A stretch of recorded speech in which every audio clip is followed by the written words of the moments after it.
Halo semuanya, selamat datang di podcast kami. Kami dari kelompok 1 mata kuliah IoT kelas B Fakultas Kesehatan Masyarakat Universitas Diponegoro Angkatan 2020. Seperti yang aku mention tadi, aku nggak akan ngobrol sendirian nih. Di sini aku akan ngobrol-ngobrol santai sama ketujuh teman aku yang cantik-cantik.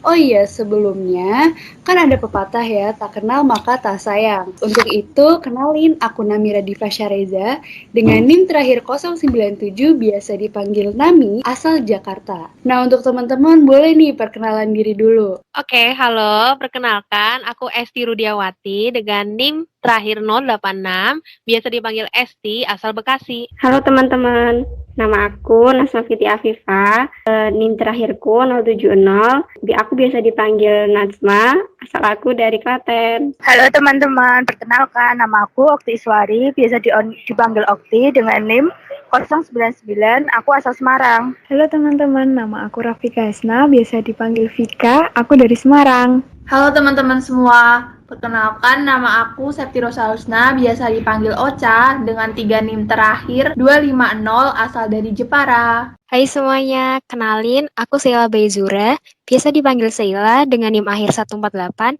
asal aku dari Semarang. Hai teman-teman, aku Silvi Inatil Maula, biasa dipanggil Silvi, asal aku dari Pekalongan. Wah, mantap. Gimana nih guys kabarnya? Baik-baik aja atau gimana nih? Tentunya baik, Baik dong. Kuliahnya gimana nih, Bun? Kalau aku sendiri, kuliahnya sih unik sebenarnya, karena kita kan juga online ya. Sebenarnya biar gak gaptek juga sebenarnya kalau online, tapi pengen ngerasain juga sih offline-nya gimana ketemu teman-teman. Kalau Kalau aku sih sebenarnya kuliahnya online tuh seru, tapi itu aku nggak enak aja, matanya perih gitu di depan laptop terus juga pinginnya offline kan, ketemu teman, lihat-lihat kampus itu. Kalau aku sih kesepian ya, karena kalau kuliah online itu kan pasti sendirian, jadi pengen gitu offline, terus ketemu teman-teman banyak. Kalau kalian suka online atau offline? Iya, sebenarnya juga online tuh bener tadi kata Esti, biar gak gaptek gitu ya. Tapi kalau online tuh kayak gak kerasa gitu feel kuliahnya, gak bisa ketemu teman-teman gitu kan. Ya tetap pengennya sih offline. Aku sih sama kayak Rafika, pengennya sih offline. Soalnya kan bisa ketemu teman-teman, terus juga kalau offline kan bisa tatap muka, jadinya kayak lebih paham sama materi yang disampaikan dosen.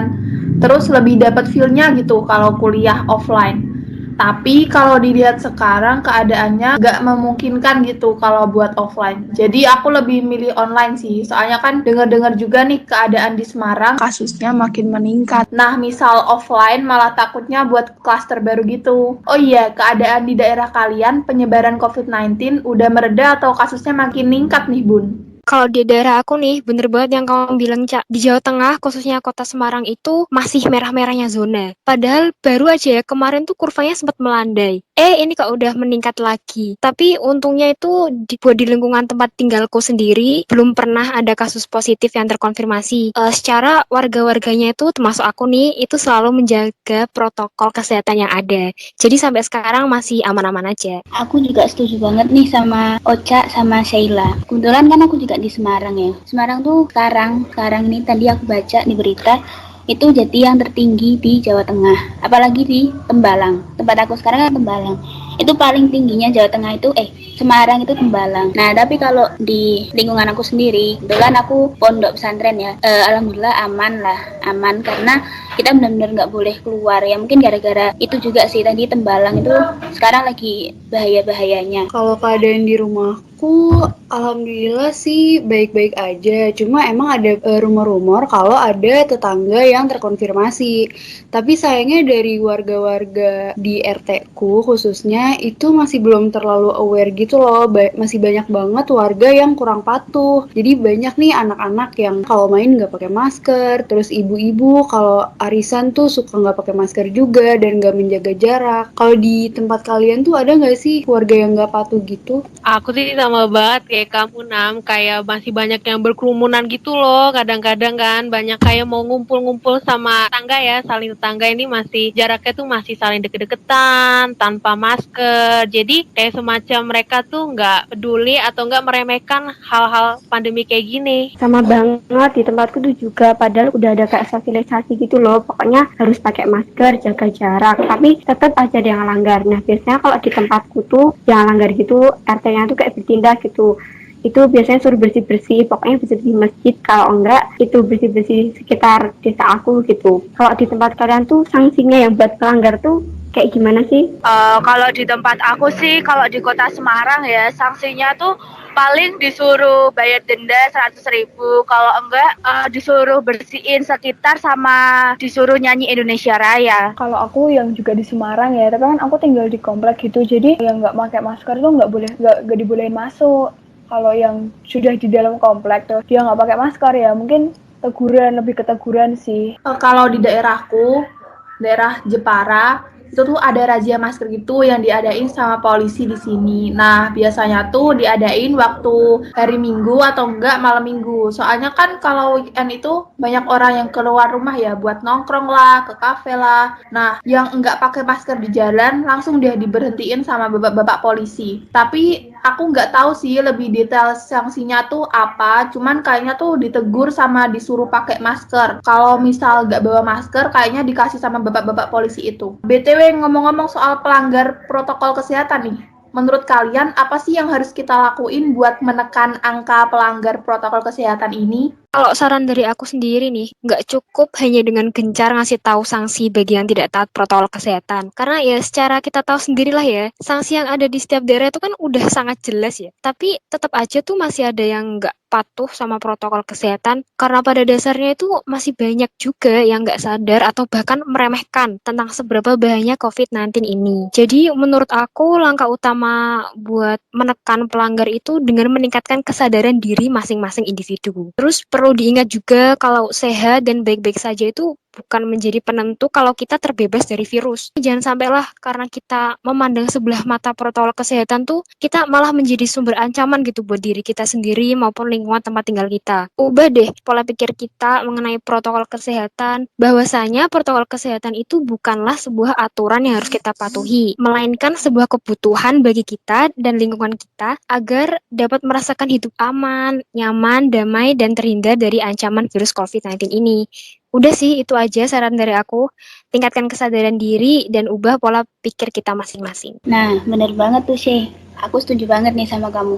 Kalau misal, walaupun ya udah ada kayak hukuman seketat apapun, kalau misal dari orangnya sendiri tuh nggak sadar, itu percuma menurutku. Kalau dari aku sih cuma kayak itulah, tingkatin kesadaran dari diri sendiri. Karena kalau kita sendiri tuh sadar, jaga diri kita sendiri itu juga sekaligus bisa menjaga orang-orang di sekitar kita. Nah, setuju banget nih. Terus juga saran nih untuk para pemangku kepentingan kayak kepala keluarga, ketua RT, ketua RW, dan lain sebagainya tuh supaya menjadi role model yang baik untuk para bawahannya. Bisa nih untuk terus galakin protokol kesehatan biar warga-warganya tuh pada sadar.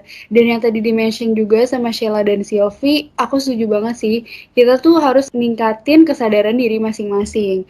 Kalau dari aku, untuk setiap keluar rumah, alhamdulillah aku udah terus pakai masker. Dan setiap megang sesuatu juga selalu nih cuci tangan, entah itu pakai air mengalir atau pakai hand sanitizer. Dan kalau misalkan pulang dari bepergian, aku juga biasain untuk selalu mandi dan langsung taruh baju kotor aku tuh di cucian. Gitu sih. Kalau dari kalian gimana? Sama banget, Nam. Aku kayak kadang-kadang kan pandemi ini kan bikin bukan nggak parno sih, tapi kita harus tetap aware ya, kayak kita mau bepergian juga, kalau mau ketemu teman juga harus jaga jarak, harus pakai masker sih. Jadi lebih kepada peduli terhadap kesehatan kita dan orang lain juga loh. Abis itu kalau kita mau pulang ke rumah juga, aku juga biasanya langsung mandi sih kan. Kita kan kalau di luar biasanya kita kan nggak tahu ya udah terkontaminasi dari virus-virus atau bakteri di luar, sehingga kita harus menjaga kebersihan diri kita juga gitu. Iya, setuju banget aku sama Esi sama Namira. Pokoknya semenjak pandemi itu kayak jadi rajin cuci tangan lah, pakai sabun, kalau nggak ada ya hand sanitizer, terus mandi, ganti pakaian, pokoknya kalau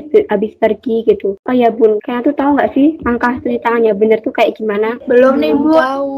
Iya, Bun. Wah, belum tahu nih. Emang gimana Bun caranya? Gini nih Bun, cara cuci tangan yang benar itu minimal 20 detik di bawah air mengalir menggunakan sabun. Dan jangan lupa sela-sela jari dan kuku jari juga harus dibersihkan Bun. Betul banget, tapi kalau misal nggak ada air, nggak ada sabun gitu, boleh nih pakai hand sanitizer yang mengandung 70% alkohol, biar bisa membunuh kuman-kuman itu yang nyebabin virus corona. Nah, Tapi kalau ada sabun dan air, sebisa mungkin pakai sabun dan air. Jangan lupa juga 5 waktu penting CTPS, yaitu sebelum makan, setelah BAB, sebelum menjamu makanan, sebelum menyusui, dan setelah beraktivitas. Oh iya, jangan lupa juga untuk selalu memakai dan membawa cadangan masker ketika keluar rumah. Maskernya diusahain yang 3 lapis ya, jangan yang scuba karena itu tuh kurang tebel terus jadi kayak masih ada kemungkinan virus itu bisa kehirup gitu sama kita. Pokoknya ingat, jangan sampai lupa bahwa kita itu butuh pakai masker. Oh ya, kalau boleh cerita sedikit nih ya, jujur dulu itu sebelum masa pandemi aku as always pakai masker waktu keluar rumah karena pas pakai masker itu kayak diriku merasa lebih percaya diri gitu dan aku merasa tingkat kecakapanku itu meningkat 3 kali lipat dari biasanya gitu. Kalian gitu juga nggak sih? Sama banget. Jadi guys jangan lupa pakai masker ya biar tambah cakep. Boleh. Boleh banget tuh. Nah, by the way nih Bun, kita kan emang udah biasa kan pakai masker sebelum adanya pandemi ini. Tapi kalau misalkan sekarang kan harus selalu pakai masker nih setiap keluar rumah. Terus kalau misalkan olahraga gimana tuh Bun pakai maskernya? Nah, ini nih.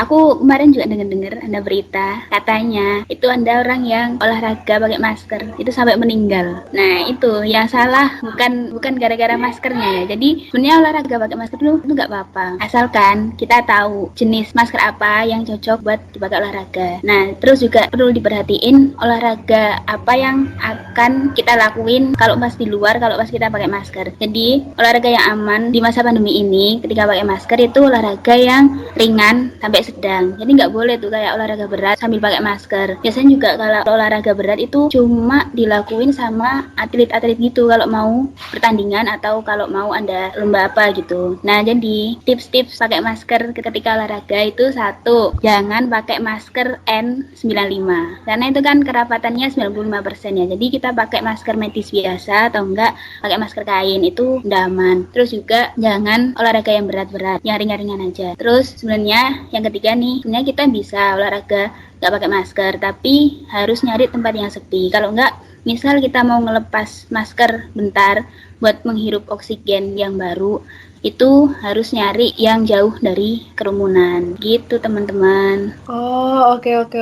Berarti pinter-pinteran kita aja ya Bun nyesuai situasi sama kondisi pas olahraga. Nah iya bener banget tuh. Oke, wih, nggak kerasa nih, udah lama banget kita ngobrol-ngobrol ya. Kalau dari aku sih, ini sih, sebagai mahasiswa kesehatan tuh harus selalu lah menetapi protokol kesehatan. Dan jangan lupa untuk selalu ngajak sekitar kita, mulai dari keluarga, untuk selalu nerapin protokol kesehatan. Kalau dari kalian ada nggak nih yang mau nambahin closing statement-nya? Kalau closing statement dari aku, tetap jaga kesehatan, tetap terapkan pola hidup yang sehat. Kita juga harus selalu aware ya, harus selalu waspada di lingkungan manapun kita berada dan jangan lupa untuk selalu menepati protokol kesehatan yang sudah diatur oleh pemerintah. 3M-nya jangan dilupain ya guys. Nah, bener banget nih, 3M itu memakai masker, menjaga jarak, dan mencuci tangan dengan sabun di air yang mengalir. Pokoknya jangan lengah deh sama 3M itu. Ingat pesan ibu.